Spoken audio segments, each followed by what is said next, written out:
नमस्कार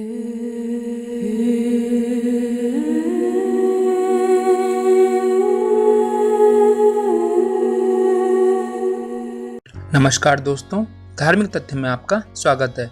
दोस्तों, आज हम इस वीडियो में आपको बताएंगे कि अर्जुन और कर्ण में से किसका धनुष सबसे बेहतर था।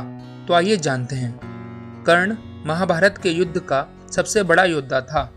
जिस प्रकार अर्जुन के पास गांडीव धनुष होने के कारण उन्हें गांडीवधारी कहा जाता था, उसी प्रकार कर्ण के पास एक अद्भुत धनुष था जिसका नाम था विजय। उस विजय धनुष के कारण कर्ण को विजयधारी कहा जाता था। कर्ण अपनी इस विजयधारी धनुष के कारण पूरी दुनिया में अजय माना जाता था, क्योंकि कर्ण के इसी विजयधारी धनुष के कारण ही एक बार भगवान श्री कृष्ण ने अर्जुन से यह कहा था कि जब तक कर्ण के हाथ में उसका विजय धनुष हो, तब तक तीनों लोकों के योद्धा एक साथ मिलकर भी कर्ण को नहीं हरा सकते हैं। और कर्ण के विजय धनुष में बहुत सारी ऐसी खूबियां थी जो अर्जुन के गांडीव धनुष में नहीं थी। कर्ण का विजय धनुष मंत्रों से इस प्रकार अभिमंत्रित था कि वह जिस भी योद्धा के हाथ में होता था, उस योद्धा के चारों तरफ एक ऐसा अभेद घेरा बना देता था जिसे भगवान शिव का पशुपति अस्त्र भी भेद नहीं सकता था। मंत्रों से अभिमंत्रित होने के कारण उस विजय धनुष पर जिस भी बाण को रखकर चलाया जाता था, उस बाण की ताकत उसकी वास्तविक ताकत से कई गुना बढ़ जाती थी। कहते हैं किसी धनुष के प्राण उसके प्रत्यंचा में होते हैं, और विजय धनुष की प्रत्यंचा इतनी मजबूत थी कि उसे दुनिया की किसी भी अस्त्र और शस्त्र से नहीं काटा जा सकता था। अब हम आपको बताते हैं कि यह विजय धनुष कर्ण के पास कहां से आया। इस विजय धनुष का निर्माण स्वयं निर्माणकर्ता विश्वकर्मा जी ने किया था, और इसका निर्माण तारकासुर राक्षस के पुत्र की नगरी त्रिपुरा का विनाश करने के लिए किया गया था।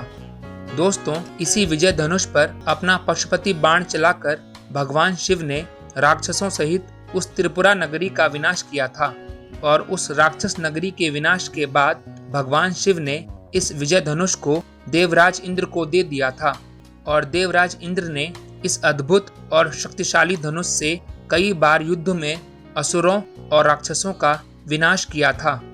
उसके बहुत समय बाद जब क्षत्रियों ने भगवान परशुराम के पिता जमदग्नि की हत्या कर दी थी, तो भगवान परशुराम ने पूरी पृथ्वी को क्षत्रिय विहीन करने की सौगंध खा ली थी। ऐसे समय पर भगवान शिव ने भगवान परशुराम को विजय धनुष देवराज इंद्र से दिलवाया था। तब उसी शक्तिशाली विजय धनुष के कारण ही भगवान परशुराम ने बिना किसी की मदद से अकेले ही 21 बार पृथ्वी को क्षत्रियों से विहीन किया था।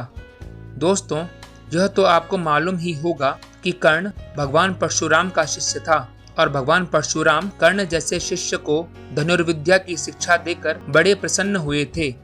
आप सभी यह भी जानते हैं कि कर्ण झूठ का सहारा लेकर भगवान परशुराम का शिष्य बना था, और उसी कारण भगवान परशुराम ने उसे युद्ध के समय धनुर्विद्या भूल जाने का श्राप भी दे दिया था।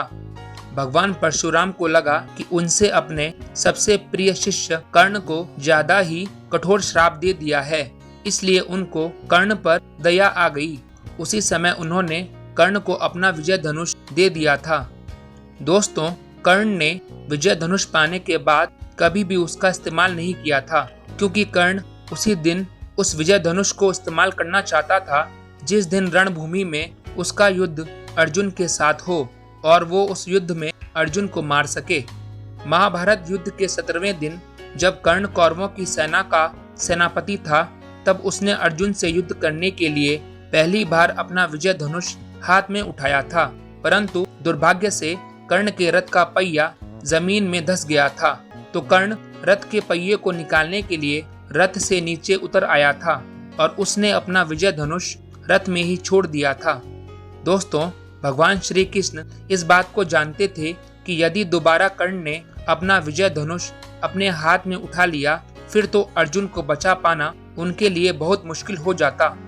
इसलिए उन्होंने अर्जुन को कर्ण को ललकारने को कहा, और फिर अर्जुन के हाथों कर्ण की मृत्यु हो गई। तो दोस्तों, इस वीडियो में इतना ही। अगर आपको ये वीडियो अच्छा लगा हो, उसे लाइक करें, शेयर करें, एंड प्लीज सब्सक्राइब करना ना भूलें। नमस्कार।